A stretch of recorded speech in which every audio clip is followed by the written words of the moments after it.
Welcome back to this week's episode of Embrace Your Uniqueness. Today I wanted to dive in a little bit about my struggles with self-love and self-acceptance. My disabilities have always presented me with challenges with this, and I just wanted to open up and be vulnerable. We have to become brave enough to challenge ourselves. We have to become bold when sharing our special story. We all have something special inside. Are we willing and able to make the stand and say, yes, this is the life that's worth fighting for? First and foremost, this does tie in with a lot of my videos about social media because I truly believe that we are losing a lot of focus on learning to have that relationship with ourselves, that positive relationship, that loving of ourselves, that acceptance of ourselves, and just enjoying our creative, unique experience and being confident enough to show who we are. And I'm sure that you might have, successes with this and also some struggles with this. Myself, I have struggled with loving myself for a long time. Majority of my life, I was born with disabilities that definitely left me feeling very different from the people I was growing up with. When you have physical disabilities, it's like you're wearing your insecurities out there for people to judge and stare and make fun of. And, I remember one of the most pivotal times in my life. And, it's hard for me to admit all this, but I felt that I should share this with people. I feel like that by sharing my vulnerabilities, I might be able to connect with someone out there. And, and by sharing these videos and by you commenting and liking and subscribing to this channel, it all feeds into this whirlwind of pushing this to the forefront of other people's attention and possibly reaching other people. So it's teamwork and we're working together, and I thank you for that. But going back to what I was saying, I remember I must have been in maybe fifth or sixth grade, yes, and I was, there was a school pool party, and I remember being at the school pool party and everyone in my grade was there, and I was already a little bit, I was already very self-conscious about my hand being different. Even as a kid, you feel these stares and like the kids make fun of each other, and it's really intense growing up. And my feet are different too, and that added to the complexity. And I remember these two kids that were just like teasing me, like trying to get everyone's attention for me to take off my shoes and show them my messed up feet. That's what they would call them. And and it just was this ongoing thing where they kept on driving and telling people like, look at it, show them, what are you afraid of? If they're normal, then show them. And I wouldn't show people my feet. First of all, I was feeling so attacked and just beat down over it. I just started to go inside and just be like, no, I'm just not, I deflected. And I deflected in a way of being like, nah, what's your problem, man? I don't need to show off anything. And like people would get on my side like, hey, leave him alone. But I was really out there on an island. And I must say that moment, that day made me not comfortable being me.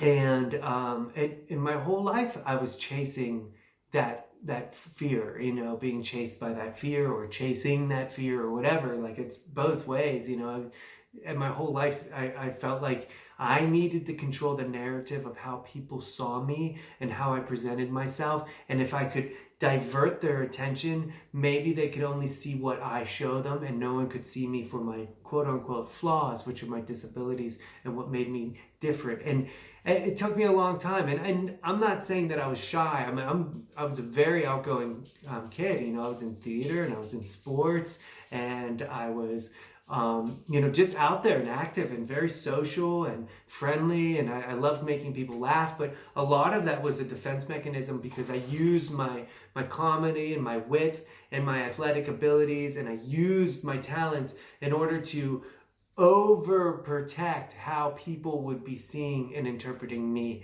And I felt that I could control my existence, and that doesn't lead to a great personal relationship with yourself. And it doesn't lend to a great relationship of truly just accepting yourself for who you are. And it never really helped me build strong foundations of, being comfortable in my skin, standing proudly and be like, what, I was born this way. There is really not much I could do to be like everyone else. And obviously, if it was up to me, then yes, I would have chosen to be like everyone else. But I mean, that's so hard in these days. It's so much about identity and who we are, and there's a lot of fear of truly expressing yourself and being proud of who you are, and allowing yourself to be confident and to know that you have a purpose and you have a great light that's shining inside of you, and you were born in love, and you have love to give, and you can hold love, and you can be in a more positive energy, and it doesn't have to live in this darkness and the shadows and the fear and the consumption of like other people's opinions weighing like heavier than your own opinion of yourself. We need to love ourselves, and in that relationship of loving ourselves and building and taking that time and working on that relationship with ourselves, we realize that we are in this blessed earth, in this world of amazing, we are in a world of miracles, and we all have love and light to share and give, and that by accepting ourselves, truly accepting ourselves and understanding ourselves better, we have a better opportunity and a better chance at loving and accepting other people. Usually it's the most hurt people that hurt people. That is a very popular saying, and you probably hear it a million times, hurt people, but it's true, and I was hurt, and I would tease other people more because I was afraid of people teasing me, and I felt like maybe I could jump the gun and outwit someone and beat them to the punch and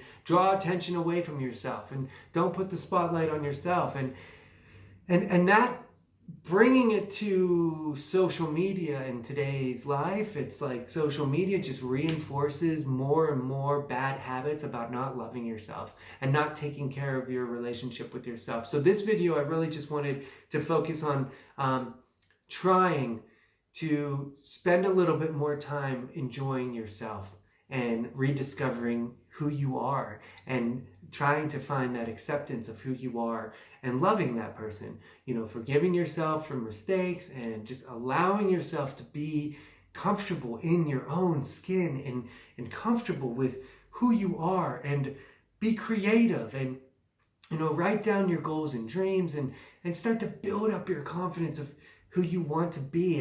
And that will, make you want to go away from social media, because social media is all about other people, presenting and showing off and showcasing and emphasizing this, and it's all outward, and it's all about, you build up these like jealousy or envious thoughts, or you just kind of just get left with this shallow, hollow feeling because you're watching other people and you're admiring other people, and the focus is on the outside, and everything's out. And you need to spend a little bit more time focusing on within.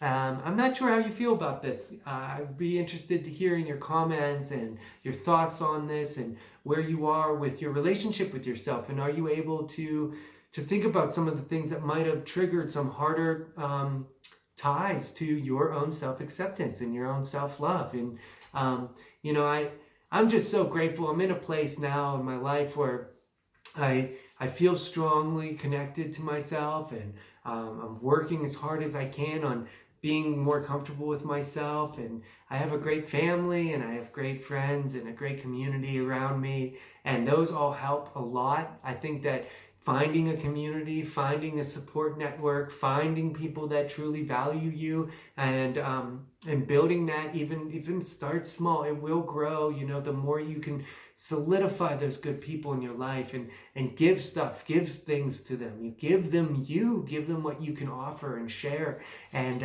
you'll see that you'll have a safer place on this earth. And I hope that this message finds you well, and I hope that if you are struggling with self-acceptance and self-love, that I can just give you a little bit more energy and more power towards, that you can do it, and that there is something special for you, and that you have an amazing light inside of you, and it's built from love, and we have to remember to go back to that.